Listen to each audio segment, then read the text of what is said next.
Hello viewers, আজকে আমরা একটি গুরুত্বপূর্ণ হোমিওপ্যাথি মেডিসিন রাস টক্স নিয়ে কথা বলবো।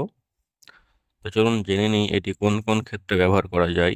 এটি জয়েন্ট ব্যথা, অর্থাৎ গিটে গিটে ব্যথা, বাতজনিত ব্যথা, ত্বকের বিভিন্ন ধরনের সমস্যা যেমন ত্বকের র্যাশ, চুলকানি, জ্বালাপোড়া, ত্বকে ফোস্কা পড়ে যাওয়া ইত্যাদি ক্ষেত্রে, কিংবা বৃষ্টিতে ভিজে ঠান্ডা লেগে যদি ব্যথা হয় তার ক্ষেত্রে ব্যবহার করা যাবে। যদি ব্যথার জন্য রাত্রে ঘুমের সমস্যা হয় তাহলে আপনি এটি ব্যবহার করতে পারবেন।